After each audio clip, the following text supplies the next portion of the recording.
Welcome back to Talk Africa.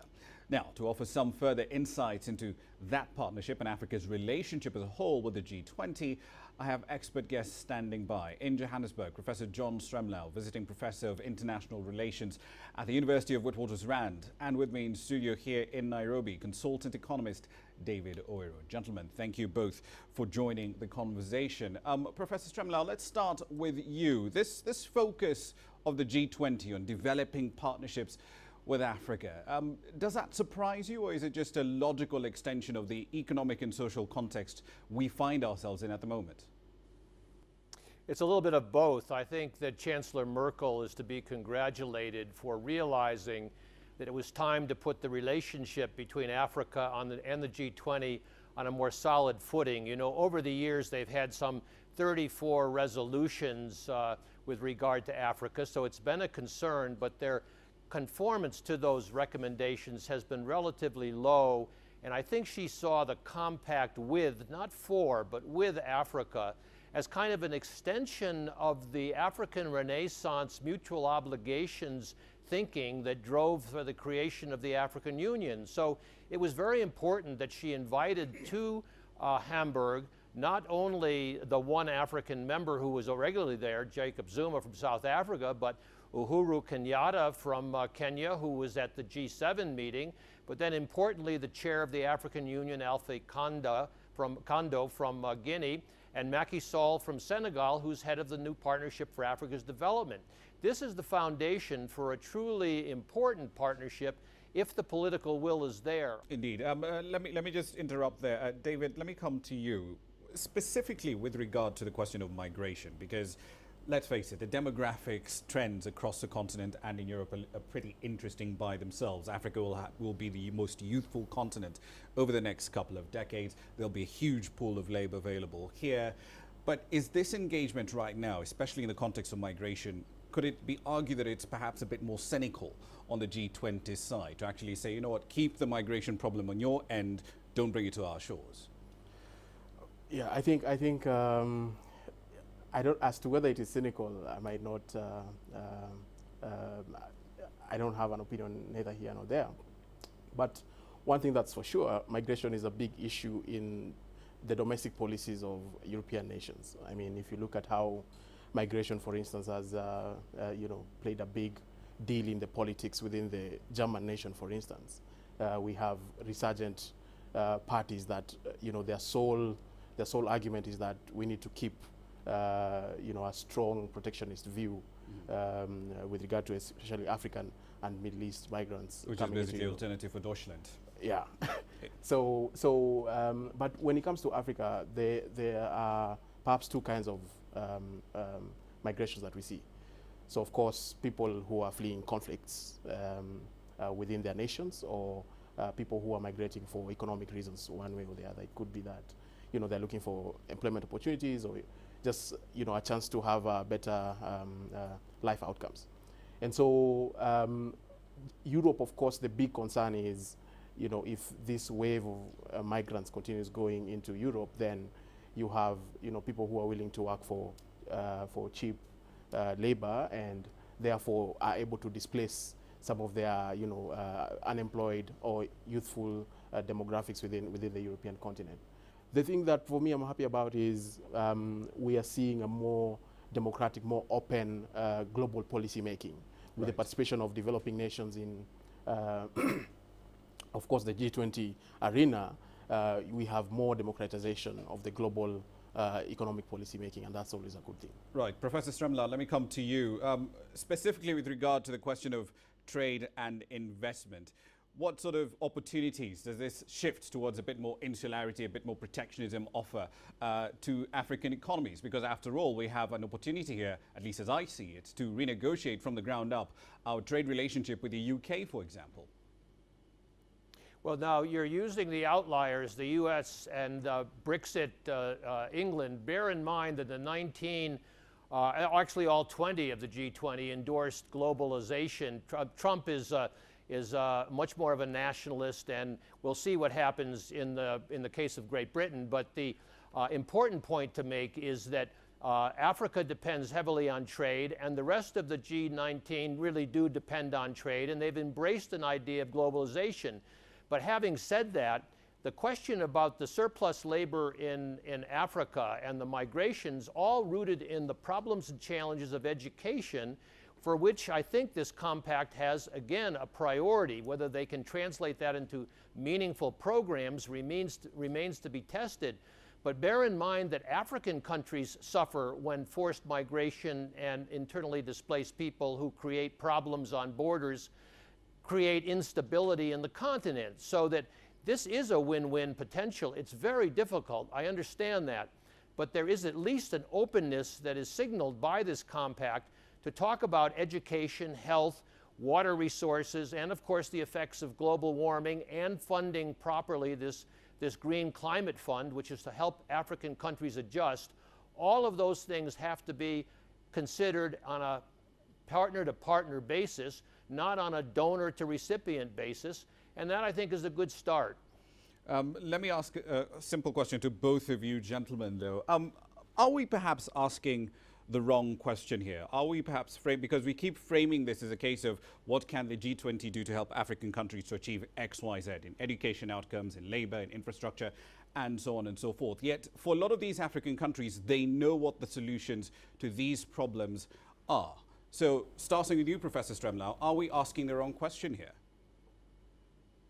No, I don't think you're asking the wrong question, because the question really has been changed by the circumstance. The Sustainable Development Goals require mutual obligations. The new Partnership for Africa's Development does have the African peer review mechanism built into it. President Kenyatta, when he became chair of NEPAD, sort of reinvigorated that, and so is Macky Sall doing so as well. And there's a very active program on getting African states to be more transparent and more responsible in meeting the obligations that they have voluntarily entered into. I know there's plenty of cynicism around, but you know, we are operating in a world now where mutual obligation and the transparency that requires, which the OECD countries do, by the way, is part and parcel of the new African Union Constitutive Act and the African Charter for Democracy, Elections, and Governance. This is an era where I think there's more receptivity to asking the hard questions of what do mutual obligations mean. Remember that the whole reason we have the African Union was because at the G7, when President Mbeki and Bouteflika and Obasanjo went there, they didn't have any answers from when the G7 talked to them and said, well, what do you guys really want from us? And they said, we've got to get our act together. And that process needs to be rekindled, because there's been an absence of African leadership on the continent in recent years. And I hope that this G20, if something follows from it, may help spur a revitalization of the mentality that led to the new Partnership for Africa's Development. Picking up on what Professor Stremlau has been talking about there, we know the solutions, we know what the problem is. The problem, as is so often the case across the continent, comes down to implementation. Case in point, Nigeria, Africa's biggest, or rather second largest oil producer. It's got a tax to GDP ratio of 6%, but it knows it has to do better on tax revenue. So, I mean, again, back to the original question. Aren't we asking the wrong question here? Well, in my view, I think it's fair to ask that question, but at the same time pose another question to inward looking. In as much as African leaders and African policymakers know the challenges that they face, are they able to take advantage of the prevailing global governance forums and mechanisms to sort of articulate those views and to actually influence global policy making to their favor? And what I'm reminded of is Angela Merkel's view that globalization is there for everyone. It's not a zero-sum game that if I win, then you lose. There's a chance that globalization can result in a win-win situation, both for developed as well as developing nations. And I think the challenge has been that, yes, implementation is a big issue, but at the same time, there's something that comes with it, and this is accountability. So in as much as we will put in place programs to, and big visions. So now we have the Agenda 2063 and all manner of initiatives from the NEPAD Forum and so forth to ensure that we have not only an objective policy-making process for the African goals, but also programs that then follow so that we operationalize what we say. But do we go back to look at the effectiveness of those mechanisms and the progress that we are making towards that? And the big example is this NEPAD mechanism, where you have an African peer review mechanism that African states can learn from each other, and through a peer review mechanism be able to at least move a notch closer towards our milestones and our priorities as we've set out. And the failures of that, we haven't been able to come back and say, hey, these are the lessons that we are seeing. And this is how we're implementing these solutions. Exactly. So, right. So we want to sort of do program design and policy design without being accountable for the outcomes that we are seeing. Indeed. Quick follow-up question to both of you gentlemen as we come to a close on this conversation. Let's talk about trade specifically and the problem of illicit financial flows. Professor Stremlau, this entire G20 summit was relatively silent on the question of illicit financial flows. There was a commitment to the BEPS process that the OECD is carrying out, but we didn't see any concrete commitment from the G20 to say, yes, we acknowledge we are part of the problem and we're doing X, Y, Z to solve it. Well, you're not going to see that specifically. It was mentioned in Chancellor Merkel's warm-up documentation for the summit. But I'm very, very glad you mentioned this, because the high-level panel that former President Mbeki of South Africa chaired, that was sponsored by the African Union and the UN's Economic Commission for Africa, was a very, very important development. You know, most of these illicit financial flows run through commercial channels and probably cost the continent upwards of $50 billion a year in lost tax revenues. This is a no-brainer for political action if you can break loose some of the rent-seeking behavior of African governments and the oligarchic behavior that leads to distortions and facilitations, and also work on the Western banks. The U.S. in particular is a home for an awful lot of money laundering, as you know well.